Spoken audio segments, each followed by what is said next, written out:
Are you ready to save our kids? If children are the living messages that we send to a time that we will not see, Save Our Kids is an opportunity for you to be introduced to a few school and student helpers that will support each child's individual journey. If there is a space or a place to improve the lives of our children, we know a few families and business owners who have made it their business to answer the call for help and provide a solution to those quietly discussed challenges that impact our children and eventually us all. We could not just choose one kiddo to save, so we are asking for your help to reach more. Join Keeping Your Kids Safe as we identify some of the problems and share a few solutions that have been created just for you. Hello, Matt. Hey. How are you? Very, very well. Good to see you. It's nice to see you. Thank you for coming to hang out with me. Good to be back on the show. Yeah. I think that's time for us to have a really good conversation. And I just wanted it to be me and you. Yeah. Because I think that a lot of stuff that's happening right now, I feel like you have a pulse on what's going on and some of the solutions that might be able to provide some type of hope and consideration for our youth and for those families. Maybe. I hope so, but sometimes I doubt whether or not people want to hear my ideas, one, and if they did hear my ideas, if folks are willing to put the effort forward to do some of the things I'm talking about. So we'll see. Let's get into it. Yeah, let's do that. Okay, so one of the things I wanted to talk about today, and I'll put the banner up shortly, is that Houston ISD. Right now, we hear on the news all the time how the TEA has taken over Houston ISD and how there's a group of leaders who said this is an absolute nightmare. They don't want it. This is not something they want to do or anything like that. But the reason why the TEA took over was specifically because the test scores were horrible. The test scores, the reading and math scores, and what we were and what the group, that school district, was passing into college was students who were not ready, who were not properly prepared to go into a college setting, and they struggled, and to the point where there were students who were crying and upset because they didn't have the right information to continue their lives. Right. So they took over the school district, and then they brought in a new superintendent who, and remember that I do a lot of things based off of the numbers. So numbers don't lie. Information is not there. These reports are actually on the websites and is searchable. So if anybody wants to challenge anything we talk about here today, they can always go to those websites, to those school district websites, and find the reports that actually show and identify some of the things we're talking about. The enrollment went down, reading and math scores were terrible. And the families were complaining, and the TEA said enough is enough. And so they went to court and fought to take ownership. Yeah. Let me add to that, though, Tabitha, because in addition to the terrible test scores and the other dynamics, we had a series of school board leaders that were making national news for their misbehavior, from public meetings where they are cursing people out, almost fighting other board members on recorded conversations. Then we had senior leadership within the school district who were caught with, FBI did a sting on the COO of the school district. My understanding in the reporting was he was found with $187,000 of cash in his freezer. He has since been indicted, and another school board member was indicted, all around the same time that the Texas Education Agency was considering taking over. So what I say is we invited the Texas Education Agency to take over our district because of terrible performance, terrible leadership at almost every level. So that's more context for that intervention. And I'm glad you added that, because at the end of the day, that's what this is about, right? Because so people do not want to just show up and say, we want to take over your school district. This is something that we want to do. TEA did not want to take over an entire school district. I don't think so. They had no choice but to take it over. And to your point about the board meetings, that was traumatic, because the one that I seen was when the one guy who came in, I think it was a parent or a community member, and he was upset. Misappropriation of funds is what he complained about. The fact that they had not made any changes, nothing had changed. But the thing I found very important about his approach was he was scheduled to go in for surgery the next day, but he felt it was so important for him to show up at that board meeting and say his piece because he may not have made it back in the next couple of meetings, right? So the misappropriation of funds lets you know that there's a problem, because right now they're claiming that there's a $30 million deficit, and that's the reason why they are releasing teachers and principals today.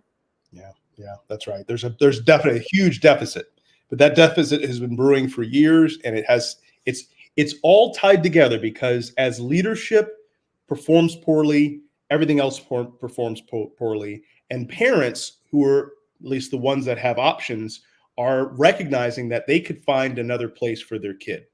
And as they do that, enrollment drops. As enrollment drops, the revenue stream for the district drops. Budget cuts become requirements. I mean, this is a house of cards that are slowly starting to tumble. But I would put all of it at the feet of leadership, and that's the previous board leadership, executive leadership, and we can talk about current leadership, if you want to call it that. So we've got a lot of places we could go on this call today, Tabitha. I hope we have time for all of it. I know, but we're going to go there. We're going to go to the hard places where people refuse to talk about it, because everybody's like, well, we know this is happening, right? But it's like sending your child to learn to swim from a swim instructor who does not know how to swim themselves, right? And then we sit there and we say, but he'll get better. But at what cost? Is it the cost of your child drowning and having to be brought back to life? Or is it at the cost of you just losing a child, and because no one's paying attention, their child does not live to see the tomorrow? So I just had a conversation with a person who works with families in one of the schools near my home. And she talks about this PTA president, woman who has done a ton of work to help try to reestablish the parent strength around this school. And over the last couple of years, she's watched in horror as she has made progress with the PTA, but her individual child has slowly gone from a really strong student who loves to learn to someone who now is just acting up and getting poor grades and a problem. And so this parent is leaving the school that she invested so much of her time in. By the way, that same school has had 3 different leaders in those 3 years that she has been there. And so once again, we've got a parent who's trying to do the right thing, who's in some ways sacrificing her child because of her investment in trying to build this school.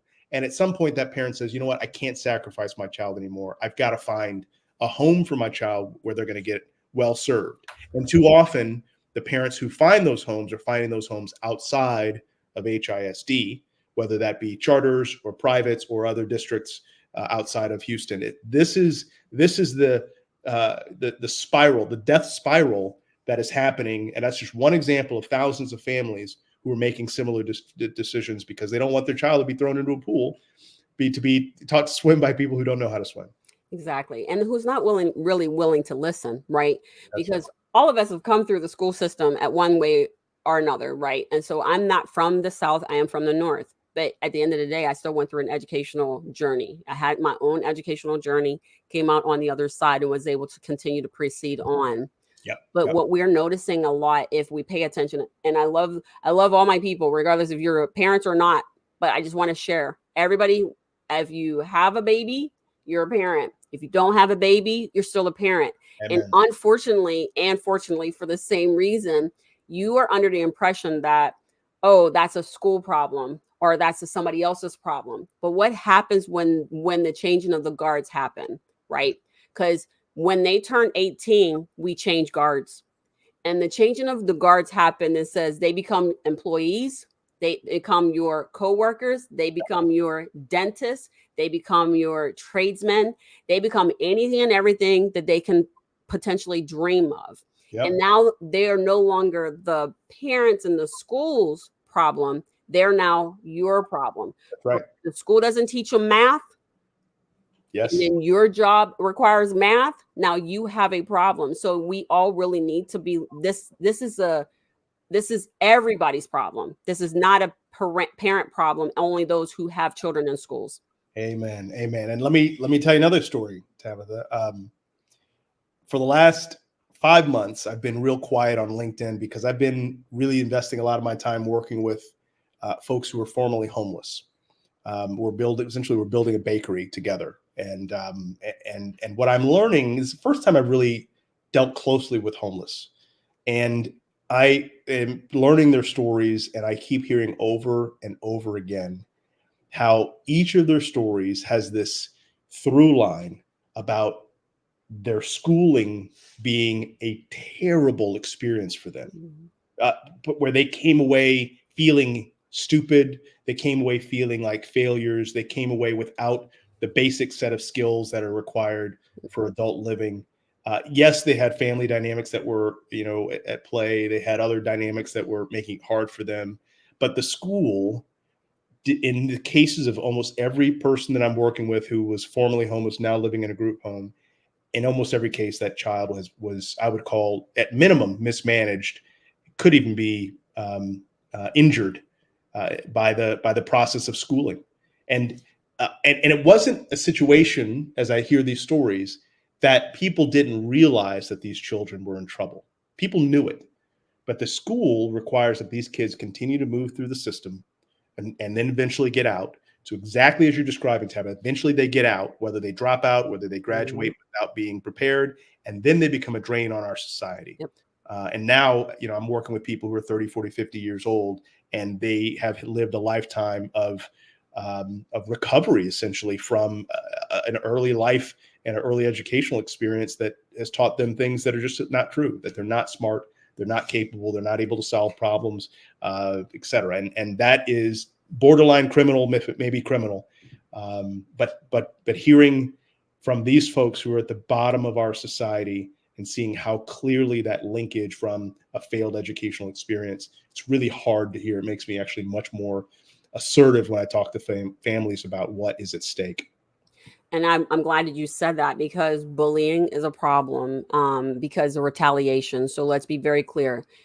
Any one of us can stop this bullying if we really wanted to. Absolutely. Sure. Right. But we choose not to because it's financially beneficial to someone. And so regardless of who that is or whatever, at the end of the day, children become trading cards in an environment that they were never in. It was never intended for that to be the case. And so the bullying needs to stop. The rape, the trauma in the schools need to stop.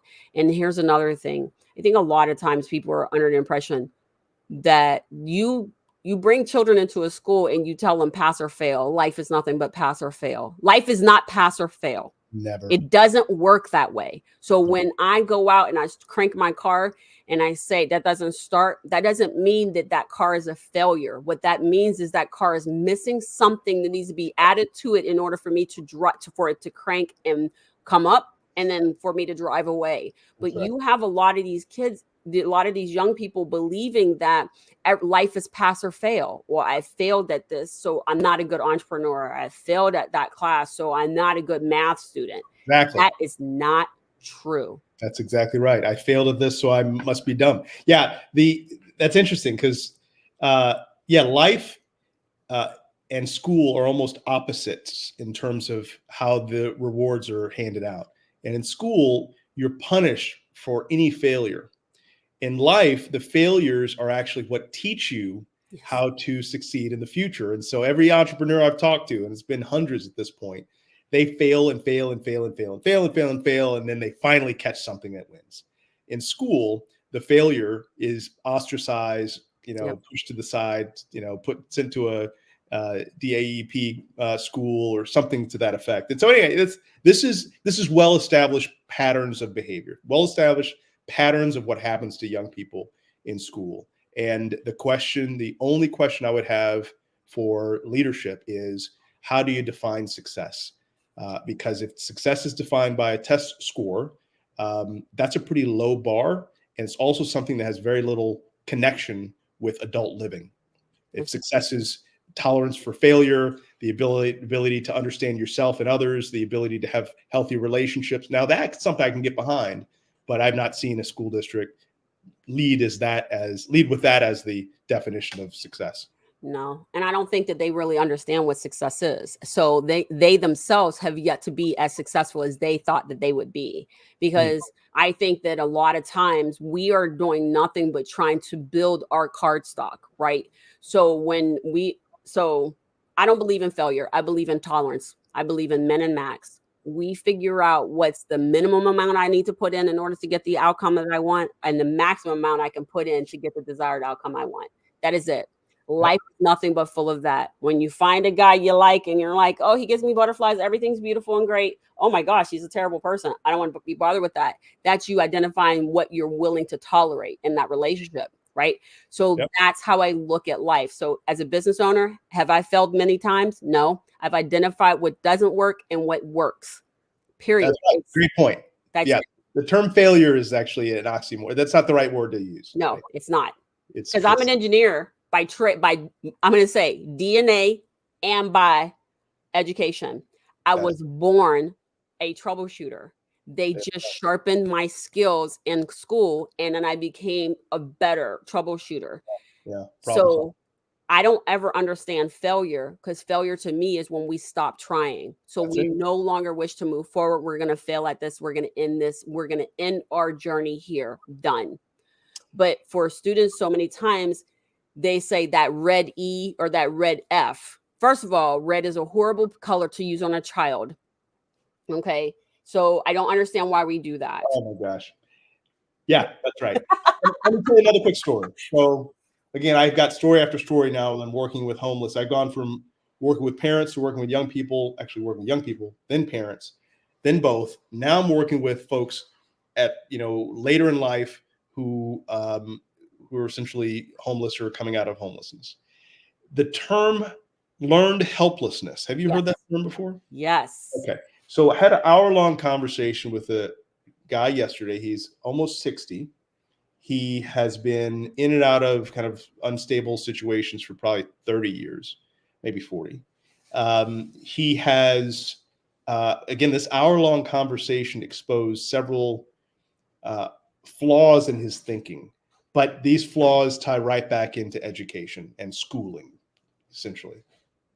He talked about how he can't do things. He can't. He's not good at all sorts of things he would talk about. He's not good at math. He's not good at relationships. He's not good at disciplining himself. There's all these things that he talks about, the things he's not good at. And I kept challenging him. I don't care what you're not good at. I only care what you're capable of doing, period. Yes. And that framing in an educational or school context would be transformative to millions of kids if the only question was asked was, we don't care about failure or what you can or can't do. We only want to know what you're capable of doing. Yes. We want to see and help you do that. Because if you do that long enough, you'll get better and better and better at whatever that is. Yep. Now I'm trying to almost like rehab these 40, 50, 60-year-old people who have had a lifetime of just this discouragement, right? Yes. And it started early. So it's so frustrating for me now to imagine right now there are kids that are in school who are getting the same message. And I hear about it all the time. Same message. You failed. You're not good at this, and you're not meeting expectations, et cetera. And nowhere does anyone ever ask, what are you capable of doing? Let's start there. What do you want to do? What are you excited about learning about? Right. That means that we're going to have another generation of young people who are likely going to be sorted into an environment where they're homeless, frankly, or in prison or worse. Right. And that is a travesty. That is a tragedy that doesn't go without, it goes without a response. Yes. And so the leadership of a school district like HISD, Mike Miles, I don't think he's trying to hurt kids. I think he's trying to do the best he can. But his framing of what a good young person looks like is all about a test. And so the more he pushes, the more he expects these kids to do better on the test. But those kids will not learn to love learning. They will not see themselves, at least no evidence points to this, they will not see themselves as people able to solve their own problems. Yep.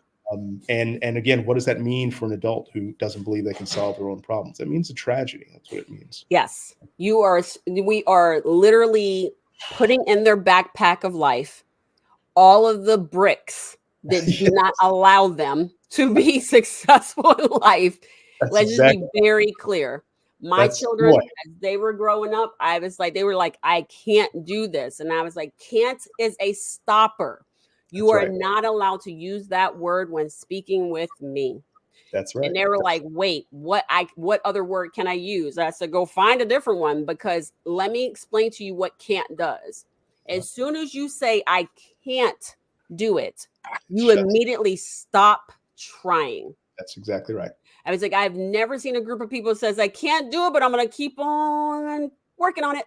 No, everybody stops as soon as they say I can't. So you're not allowed to use that. So my kids actually do not use the word, even in their adult years, do not use can't as any part of their terminology. They don't, because they understood what that meant, because you're training yourself to not do that. Bingo. Now, we go back to Mike Miles. My challenge with leadership in some of these cases is that when he came in, I think a lot of people don't realize this. And when I became management, I finally understood what was happening. We want to charge the person, let's say, one throat to choke, or the target.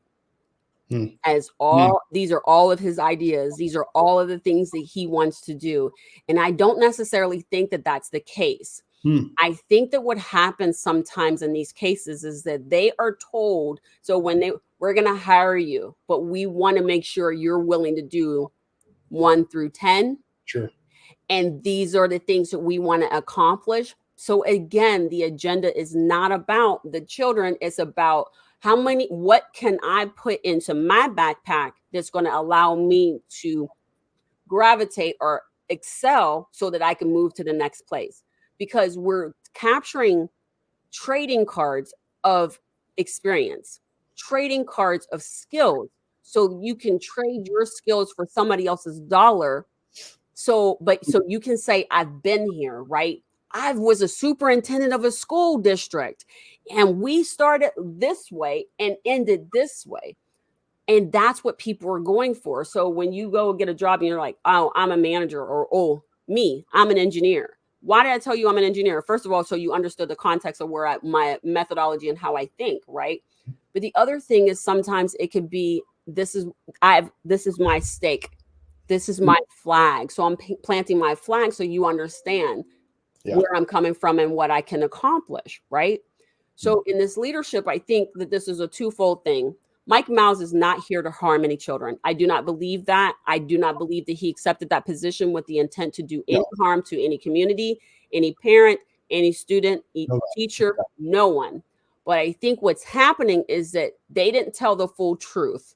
And now he is stuck in a vat of poison and toxicity that he doesn't know how to get out of. But ultimately, the reason why I'm having a conversation with you today is because as one parent to another parent, we understand the implications of what is happening. And there's a lot of parents that is currently in the stew that do not understand that they have options. That's true. And that is the reason why I wanted to have this specific conversation with you, because I know you have options.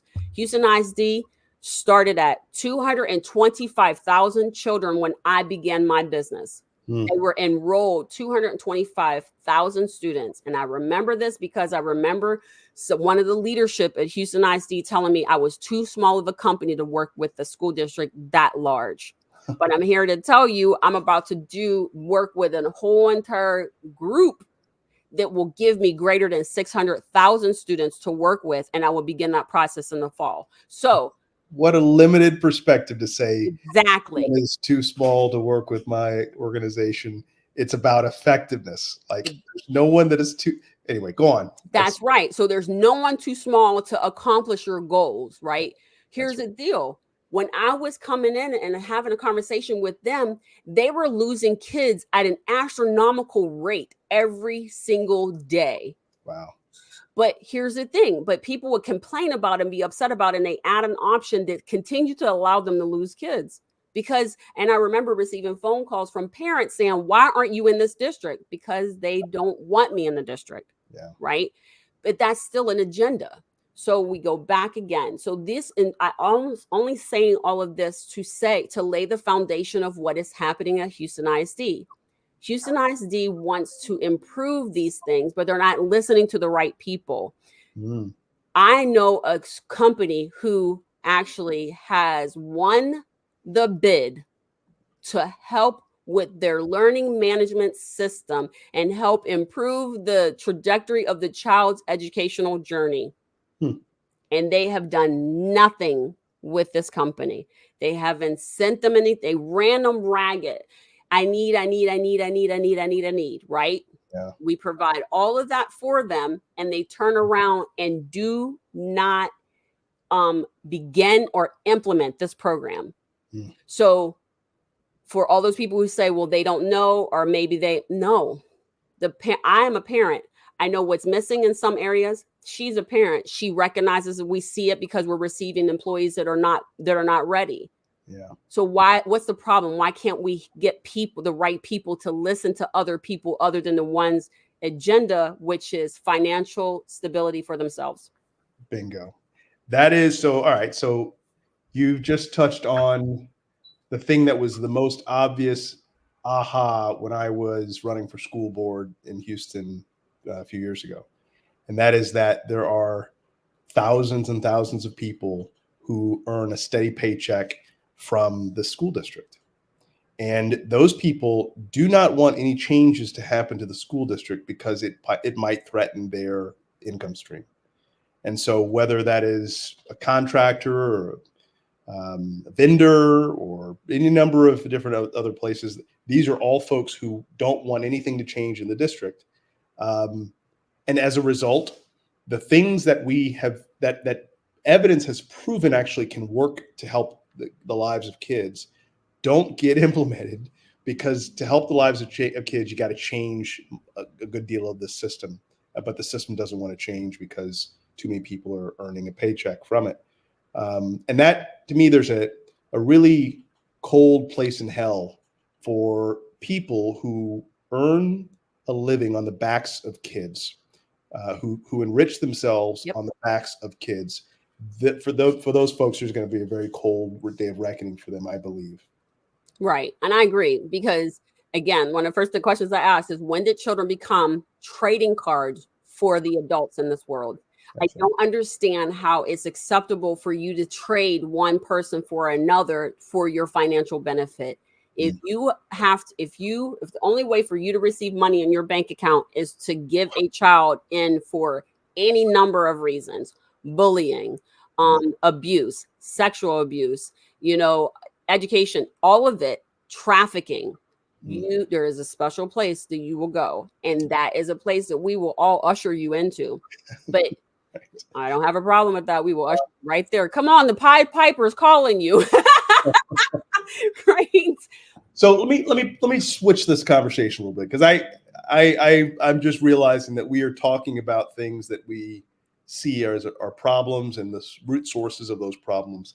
And I can do that for hours, but I want to constantly remind myself that people listening might be looking for, what do I do? Exactly. How do I now take this information, this information that we're talking about that suggests that the district, whether it is HISD or other districts, that there are forces that don't want your kids to do well. What do I do as a parent as a result of that? And so I'd like to, if it's okay, can we kind of... No, it's time to switch. So here's the thing. All these conversations, for those who are listening, all these conversations, we have to build an understanding as to why we're having these conversations, because what will happen, and what I have experienced, is people will say, that's a one-off situation. That's a different school district. That only happens over there. Right. But what I'm saying to you is that no, because the state of Washington had a bunch of teachers say, no, we're done. Yeah. We had a bunch of schools. We have the schools here that are saying, okay, everybody's fighting with Houston ISD, but we also have school districts here in Texas and in other areas who are also fighting, trying to keep their teachers in the classroom because they want to strike. Yeah. I have a family up in Dallas who has somebody who they're trying to dissolve the PTA in their area because they don't want the parents parents to be involved in the school. Yeah. So unless you understand that this is coming from all sides, all angles, we will not be able to get to the solutions that will help those families, because they will come into this conversation saying, oh, that's just them. Yeah. So now let's start with the solutions. What do we need to do to solve this? Because I'm gonna tell you, these families are hurting in a way that is not okay. It's not. It's been going on way too long. So, I part of my answer is I want to understand where a family is, like the dynamics in that family. So a single mom might have a different conversation with a two-parent household. A family with a little financial resources that have a different conversation with a family who is really struggling financially. But at the end of the day, one of the key themes that I talk to every parent about is, just like you described, every time a child is born, there's a parent that now is, becomes a person that becomes a parent. There's also a community that becomes a parent. I would argue that every time a child is born, there's an adult that becomes not only a teacher, but the chief educator for that child. And what I'm seeing is that parents don't appreciate just how powerful their role is in education of that child. There's a narrative that suggests that as long as I get my child into a good school, XYZ school, that it's going to all work out. Mm-hmm. And it is not true. Yeah. It is more true that I can get my child into what I would consider a good school, and my child doesn't do well. That is more normal than the child actually does well. Mm-hmm. So if that's the circumstance, then the parent has to become the dominant educator of their child. And again, let's talk about what that means. I'm not necessarily talking about homeschool, although for some, that is actually a pathway that is life-giving to their child. Mm-hmm. But for the vast majority of families, that's going to be extremely hard for them to even consider that. So here's the first test that I encourage parents to do. Ask your child's teacher for an age-appropriate book. And then sit down with your child at your house and ask them to read it to you. Oh. And when you do that, again, ideally it's a book the child hasn't read, so the child's not familiar, maybe, is not parroting and regurgitating something they've already heard and read. They're reading a book for the first time in front of you. And most parents can tell when a child is struggling to read, right? Yeah. And so once you realize that as a parent, that your third grader, your fifth grader, your eighth grader, your 10th grader struggles to read, that should set off a ton of alarm bells for you, right? That's when you should go, wait a second, the most basic activity in this school should be my child reading. And if he's not doing that, or if she's not doing that well, why the heck is that happening? And what do I now have to think differently about my school and about my own role? So that's like the first test. Is my child reading and reading well? And if the answer to that is no, then that should, again, create some anxiety and create some motivation for phases 2 and 3. I will tell you that the very first step, I think, for all parents, and that's why I make sure to bring that banner up and tell you, parent 1 and teacher 1 is at home, parent 2, teacher 2 is at school. So right. 2 of them together, there's a co-parenting relationship. And when you add the bonus parent being in the community, you bring a healthy human being into our society. Love but that. The very first step, every single one of us need to remember is, 1, we are the beginning and the end of that child's day and life in most cases. Bingo. If you do not make an agreement with yourself and that child to participate in their education, you are setting the tone for the rest of their educational journey. That's right. And I will say this, the reason why I say it like that is because if you have no zest for education, your children will have no zest for education. If you do not agree to participate in their educational journey, they do not see the benefit of their educational journey. Because if they come home and they were like, look at what I learned, and you're like, I don't have time for that, then you're teaching your child that the only parent that cares about education is parent number 2, not parent number 1. And that sets the tone for the rest of the education. 100%. 100%.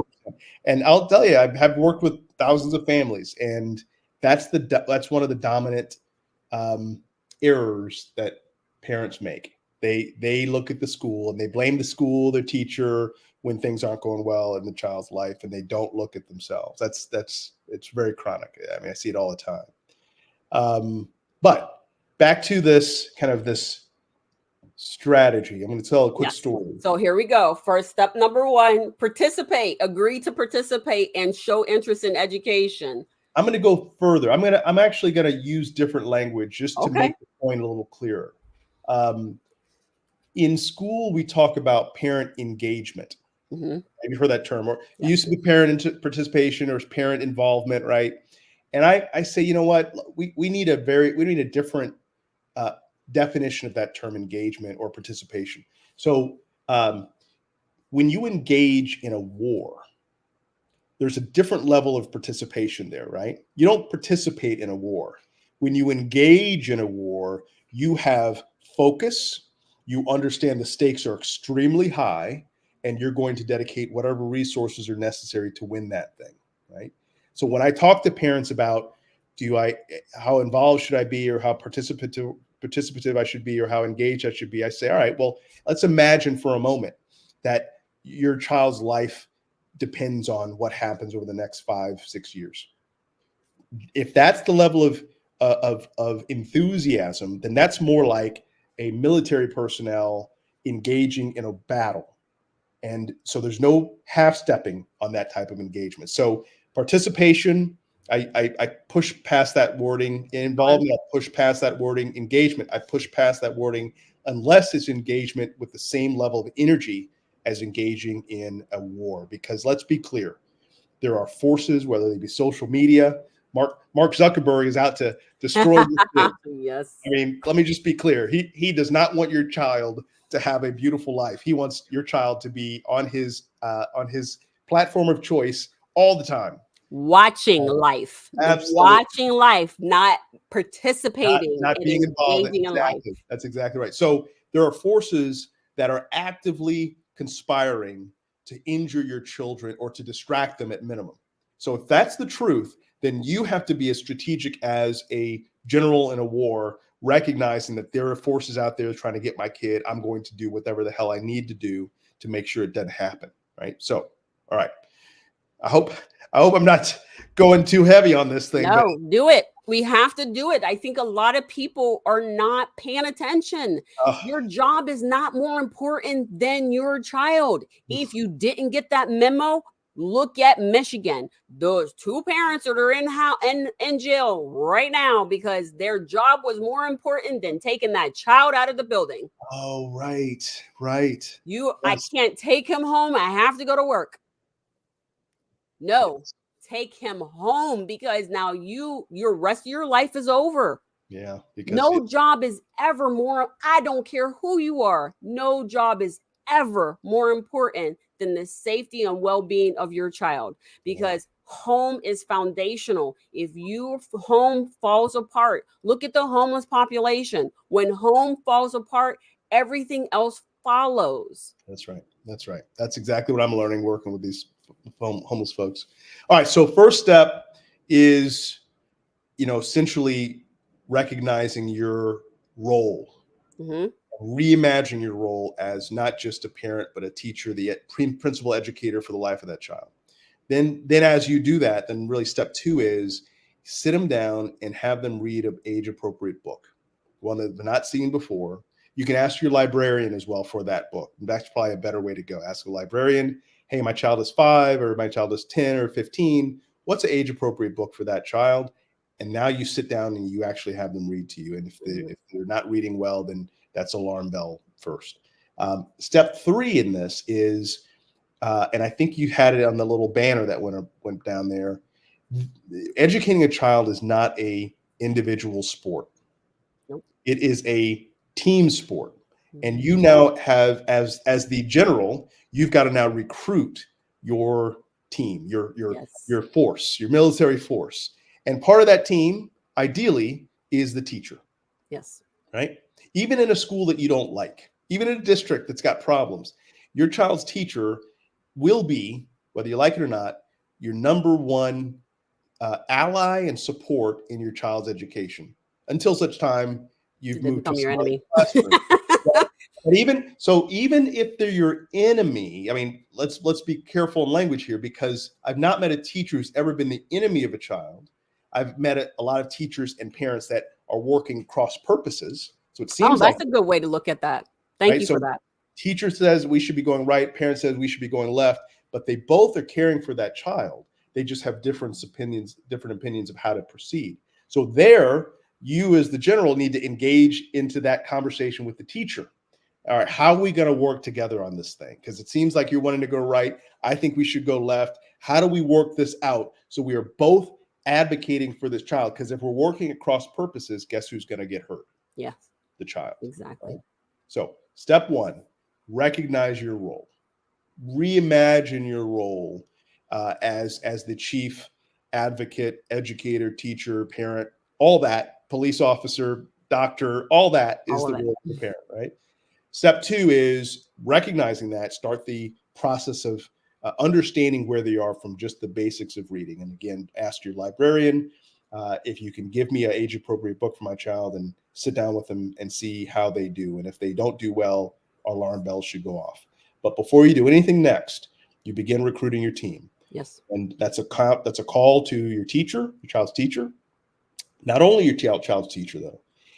I argue that parents should be engaged in a community. Ideally, and historically, this has been the church community, the church family, particularly in communities of color or lower income communities. That was their reservoir of resources, because they didn't have the financial resources to play.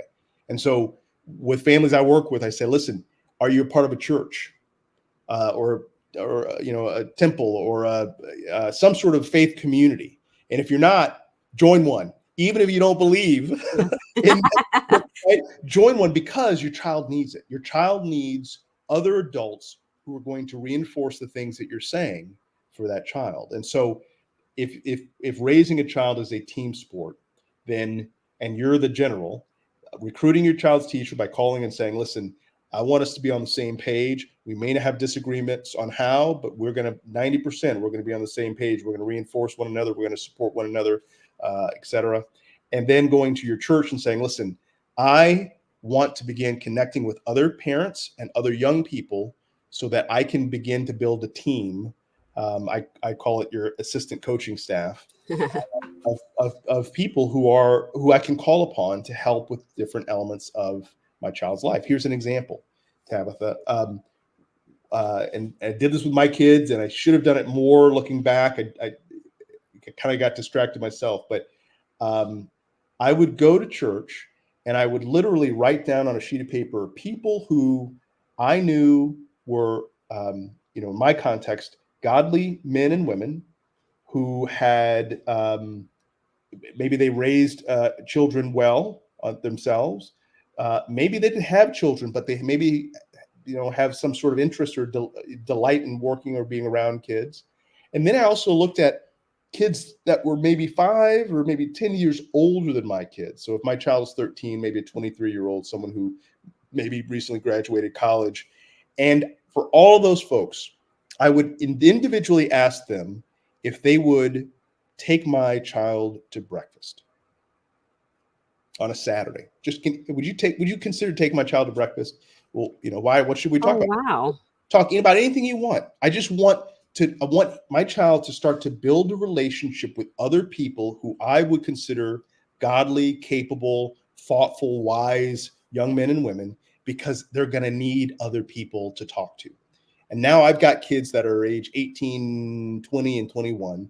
And it's a joy when they call a friend from church and say, hey, I'm dealing with this financial issue, or this boy I met, or I'm not sure about my faith. That is a joy, because I don't care if I get the credit. I just care that my kid is well taken care of, and they're going to need multiple people around them to do that. And so these are the strategic elements that parents, once they understand their role, their true role, these will be things that they will start to need to do in order to make sure that, a few years from now, their kids are surrounded by a hedge of protection of other young people and adults that are looking out for them. So those are kind of three broad strategies, but I found them to be extremely effective and pretty basic. They require time and effort, though, but they pay off in spades.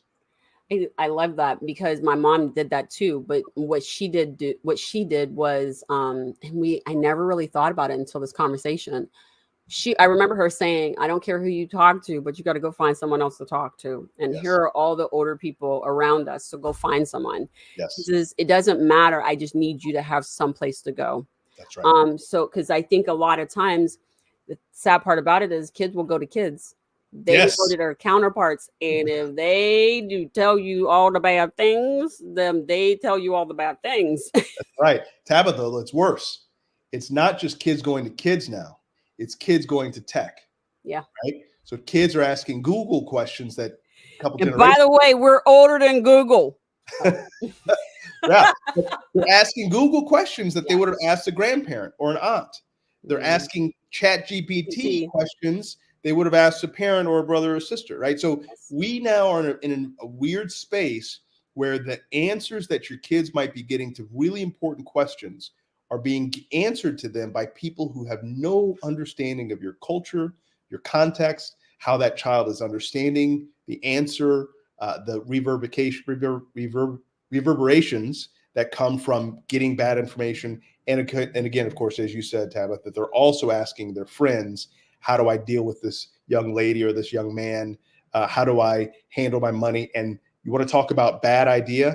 Ask a broke person about finances. That's a bad idea. It's a very bad idea. Ask somebody who does not know anything about relationships about how to handle your relationship. Bad ideas. And that's what our kids are actually up to. And so, we got to build a team for them to resource.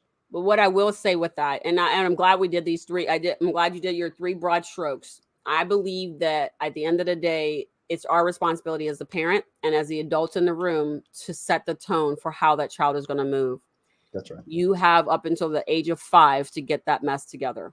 So I'm going to say what I've said before in the long run. You got 5 years, 3 tops. If you believe in universal pre-K, you might as well flush everything down the toilet that you just gave your child as value systems, because universal pre-K says a child goes into school earlier, and that means they have 2 years to solidify who they're going to be in as an adult, as a person.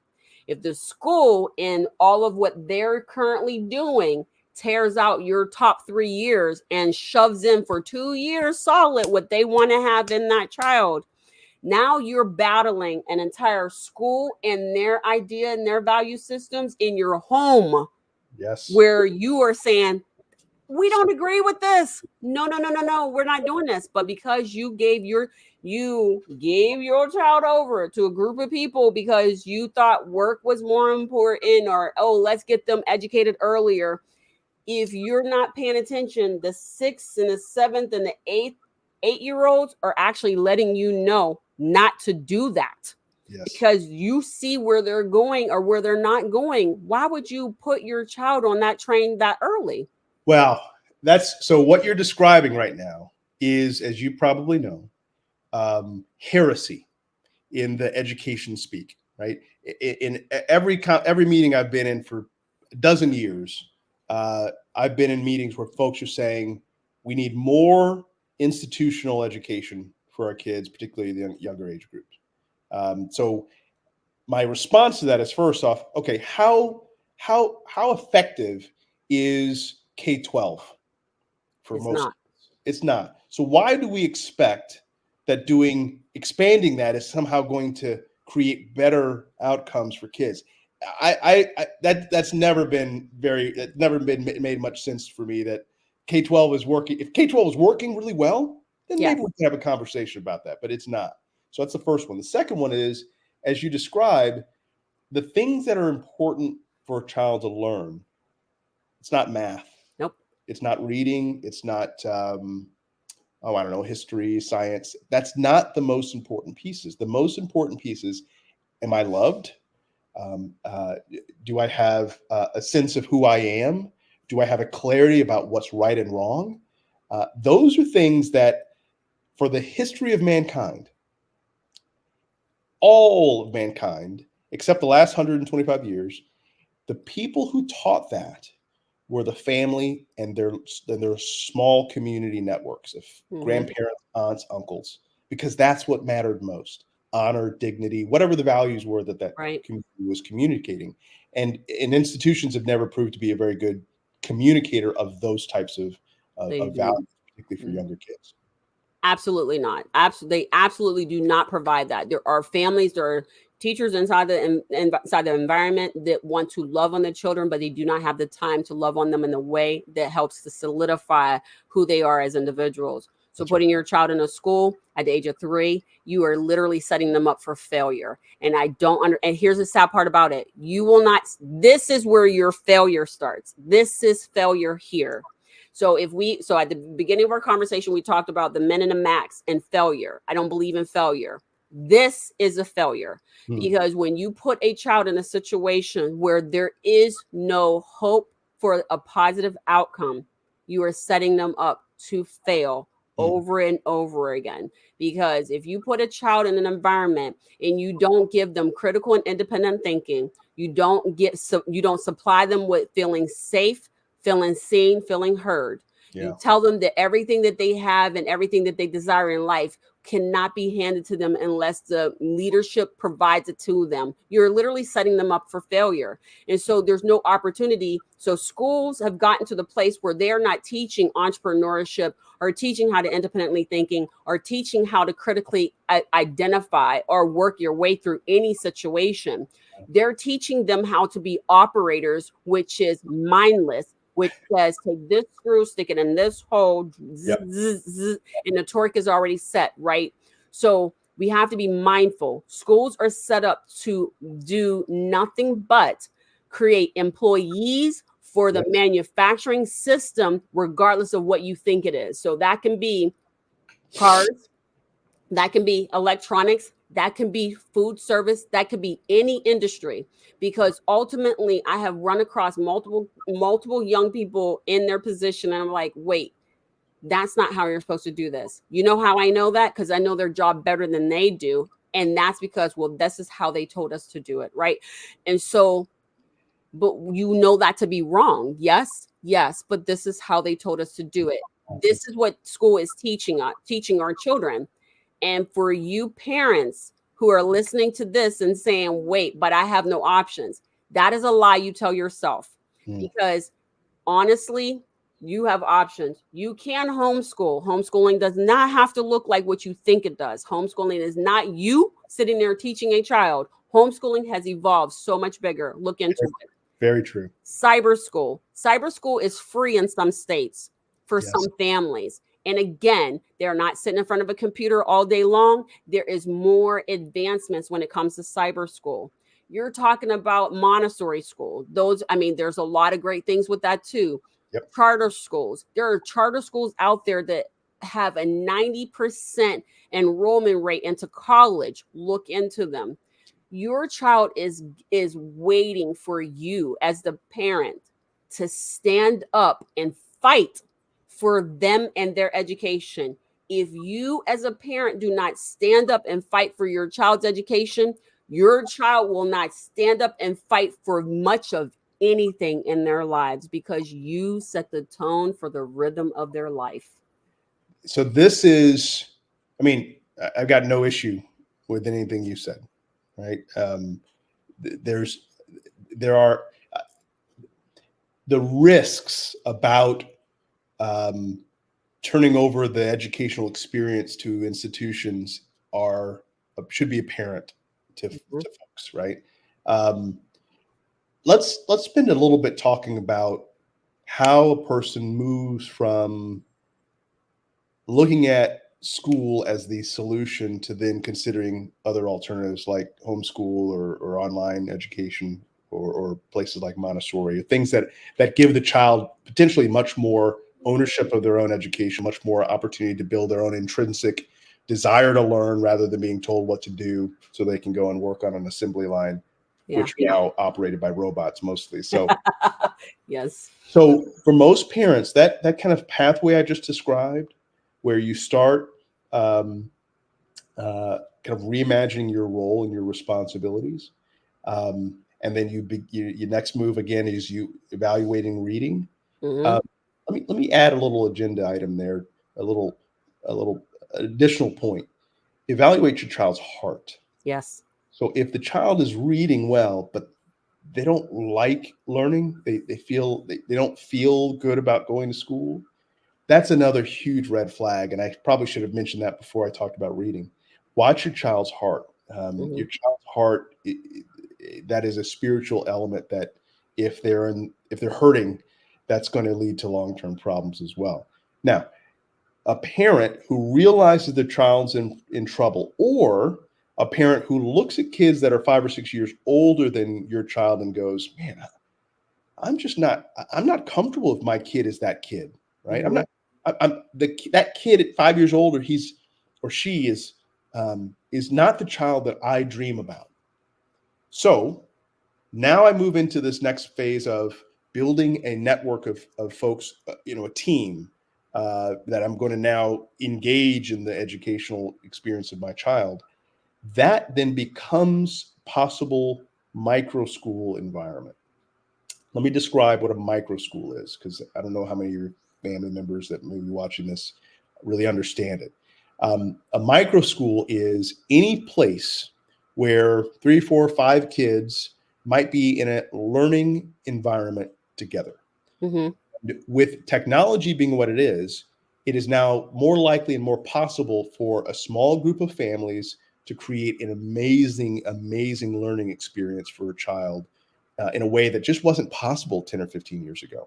10 or 15 years ago, homeschooling, maybe 20 years ago, homeschooling was something where one parent had to quit. They had to set up their own house as a school. They had to get curriculum. They had to get all this stuff. But now with technology, microschooling is 3 or 4 families agree to partner. So one parent now might hold the child's, 3 or 4 or 5 kids in their home, and then the next day they go to another home, and that Nice. work, right? So there's a lot of sharing that's possible, and the technology can become the backbone of the learning journey for the kids, and it can be really, really individualized. So instead of telling every child, pick up your book and read page 3, and we're going to study chapter 2 today, it can be child A really is interested in learning about bugs.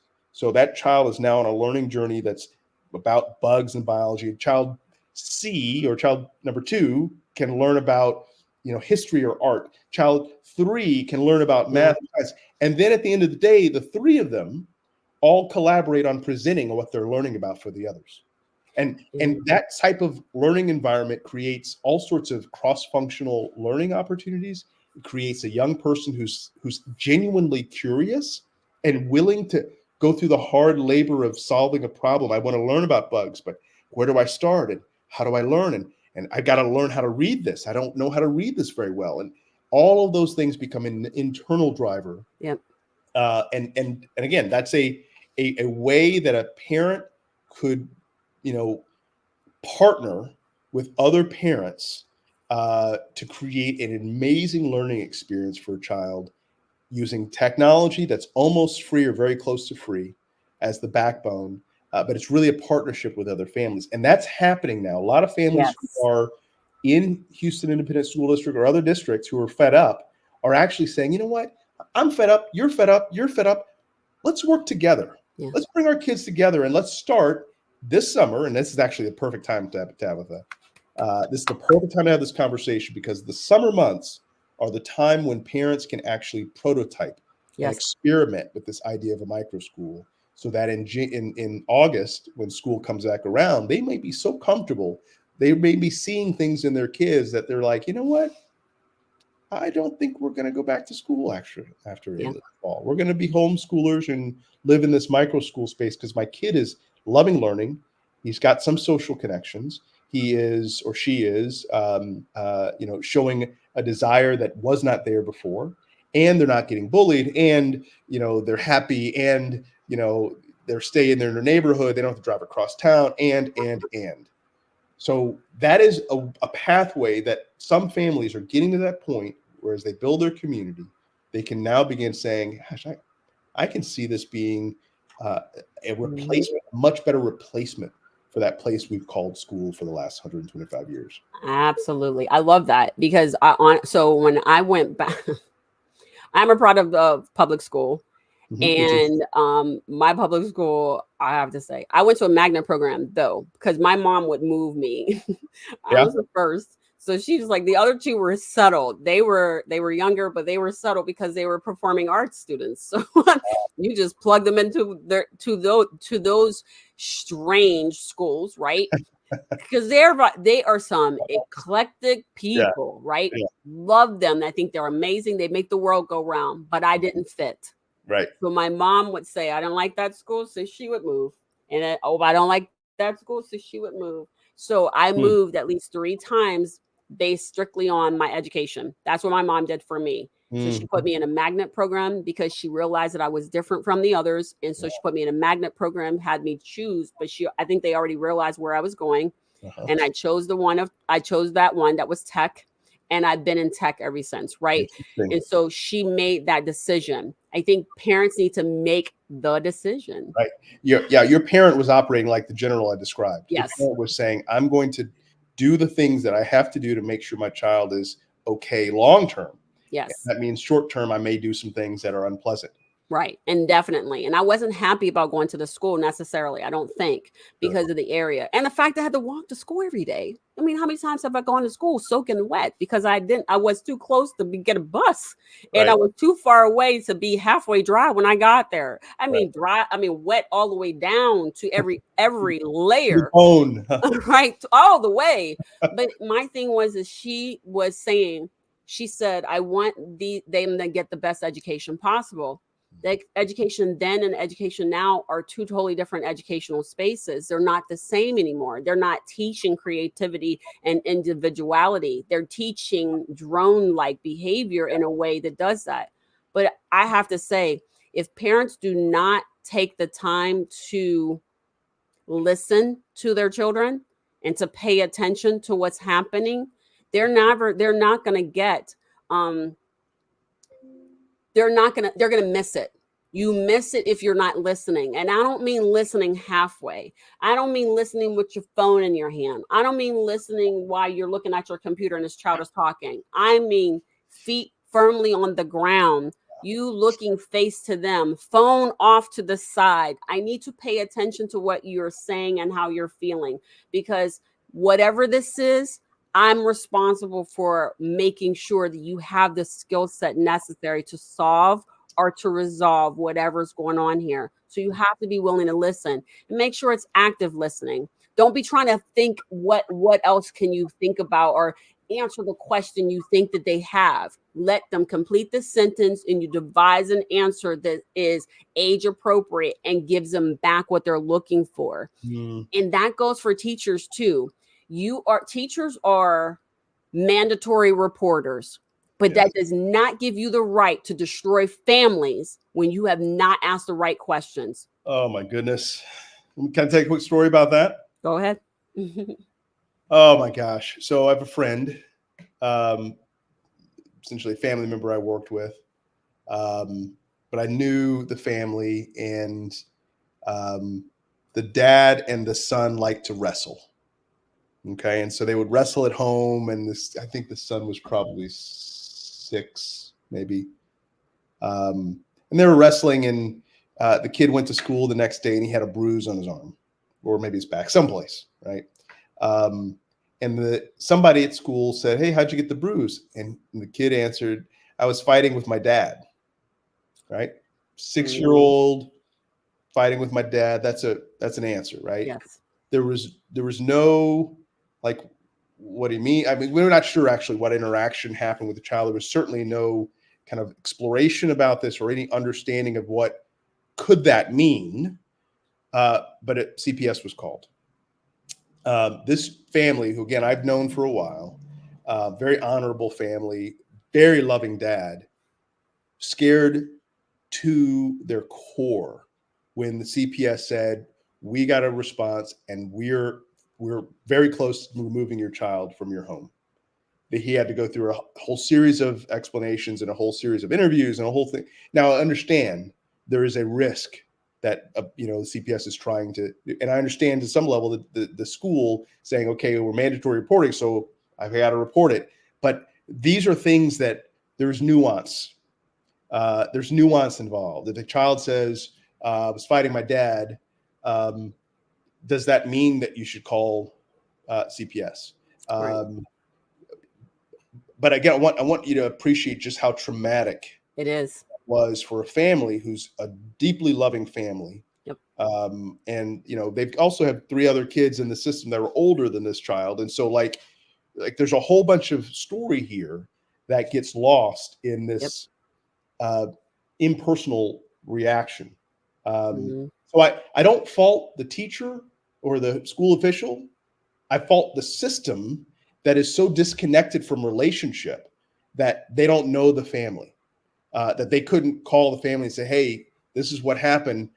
Can you help us understand it? Because we're nervous. We want to protect this child. The dad would say, oh my gosh, yes, we wrestle sometimes. We wrestle and it's perfectly normal. And I'm happy to have my wife talk to you about it because she watches us do it. And like, there's all sorts of things that could have happened if there was relationship between the parents, the child, and the institution. And right now, and historically, at least in the last 20 years, relationship decline is pretty clear. There's no trust, there's no connection, and so anything that smells of risk, there's an assumption that the parent is, in this case, the parent was abusing their child. This is true. And okay, so I'm gonna say I do kind of fault the school in the situation. Yeah. And this is the reason why. You challenge, you always say that you are measuring students against the test, right? And tests consist of questions, yes? True. Why did you not ask clarifying questions before you Yeah, you're right. You're right. That phone call. So my thing is this, I understand. So for me, I get it. I got 2 kids. I had a child tell me that a family member, they felt uncomfortable because that family member was attempting to touch them in an inappropriate way. Okay. My next response was, show me what was happening so I understand the context of what is going on. And when they explained it to me, I said, you will never have to worry about that again. And I removed that person from their life, period. They've never seen that person again for greater than 20 years. Now, the reason why I say that is because sometimes, so I'll give you another story. My son, I got a dog for a gift. It was a Rottweiler. And I remember receiving this Rottweiler and I said, no, I'm not okay with this Rottweiler. Don't do this. I don't want to do this. And I remember him saying, if the dog bites anybody, we're done. I'm not doing this. The dog goes down. I can't, I got to protect my own. Right.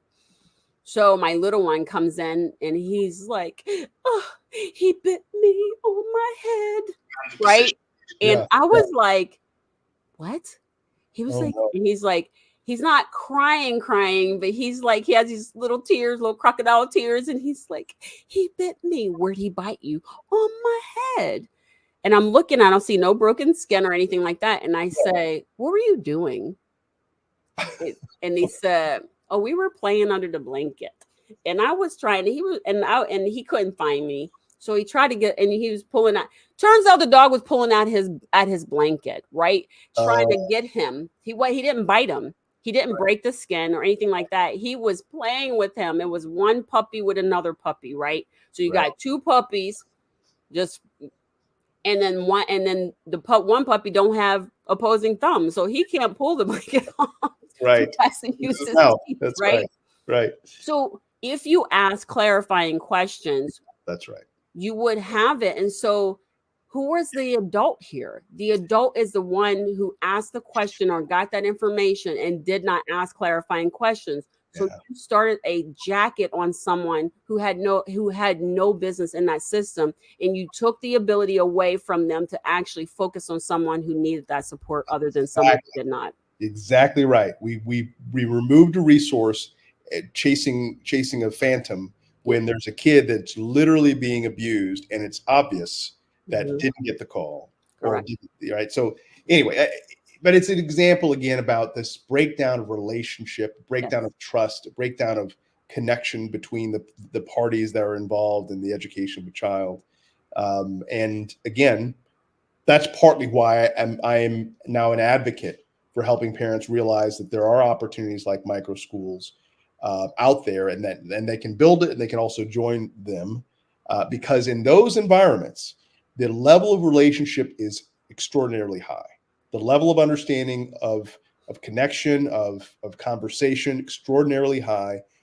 But 3 or 4 parents working together is a very different dynamic than an institution with thousands of folks where your child is a number. And in that institution, they have decided usually what the child is going to learn before they even meet the child. Right. That is also you never have a doctor that says, okay, I've got the prescription before I've even interviewed or met the child. Right. But yet that's commonplace in the educational environment. I just find that to be tragic. This is true. I also think that they're getting love times 4, right? So here's the thing. Yeah. Parents who are teachers in that micro environment that you're creating they all agree, and they're all agreeing to be teachers of someone else's child and their own. Exactly. And with that comes a level of love and attention that they're never going to receive at school, because 4 or 8 is a lot smaller group than 30. So that's one of the things. So you give them the type of stuff that allows them to connect and get that together. Yeah. So my thing is that we have to agree to do something different than what's being told to us is what the only thing we can do. That's right. Because we have so anybody who tells you don't have options are trying to take your options away. Bingo. So we have to recognize that if the school screws up, the law's coming for you. They're not going for the school. So let's be very clear. If the school doesn't do their job, the school will continue on the path of not doing their job. But if you don't do your job, you're going to jail. Somebody's going to fine you. You will have a problem, and you will possibly lose your child. And even if those things don't happen, if you don't do your job, your child might have a lifelong problem that really becomes potentially a legacy, an intergenerational problem. Yes. And again, that to me is more tragic than the police involvement, that sort of thing, which is possible as well. Yeah, the school's going to get paid whether your child is doing well or not. That's the way I talk about it. And if that's the circumstance, then someone else has to be on the hook, and that's going to have to be the parent. So that's the circumstance we're in, and it's unfortunate, but it's real. Okay, so as we wrap up here, the one thing I will say is this. Yeah. Parents need to understand your tax dollars is paying for your child's education. And I joke with my kids all the time. I need to write my congressman because I need my money back. Right? My children turn and look at me. They're like, that is so rude. You didn't pay for my education. Yes, I did. All that taxpayer dollars to go out there, our taxpayer dollars is paying these salaries. So for all of those, for that deficit and for the lack thereof and all of this other stuff, we are actually the keepers of the schools. We are responsible for informing them what we want to see as our desired outcome. It is our responsibility as taxpayers, as parents, as leaders to dictate to a system and let them know this system currently does not work. We are not okay with it, and we no longer wish to co-sign to it. So if you're going to pay if you're going to pay school taxes, I strongly recommend and encourage any parent out there who is having a really hard time with the school system that they're in to reevaluate and reimagine education for your child. I agree. It is a very strange place to be. And I'll tell you, Tabitha, 10 years ago to hear the words that come out of my mouth, I would have been horrified. I was a big believer that the institution is the only way to go and the best way to go. But after 10 years plus of just seeing over and over this pattern of failed promises, this pattern of people getting paid when kids are failing and struggling, and kids coming out of a system that has put hundreds of thousands of dollars into them, but those kids are ill prepared for life. Yes. I've just got to ask the question, at what point are we going to change that system? And the thing that one of the things I advocate now is something, again, I would have been horrified to mention even 10 years ago, but I'll say it publicly. And that is that I believe that the right kind of what's called backpack funding, essentially money, instead of going to the school district, it actually goes to the parent and child, and they get to decide how they spend their money. That means they could pay their local school some monies to educate. They could also pay a tutor. They could also pay the child care center down the street, or any number of things, or their grandparent to come in and train and raise up their child. There's a whole bunch of different options that are possible. If the dollar gets disconnected from the school district and gets placed at the point of sale, so to speak, that's the parent and the child. And so that's, you've heard about educational savings account, ESAs.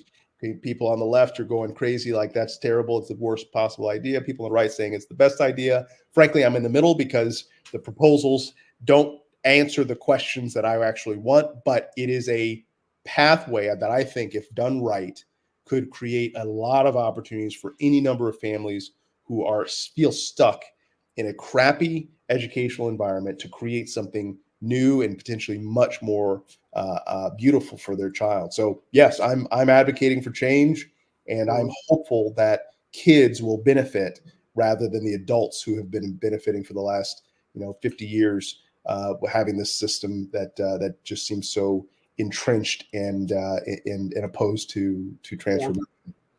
And I have to say that when people fight you on options, that means that they're trying to hold it in place because they're benefiting from it in the long run. Usually that's the case. And but sometimes we have to think about that. If schools are not willing to change, there's a reason why. And if the reason why is financial, then you need to figure out another way.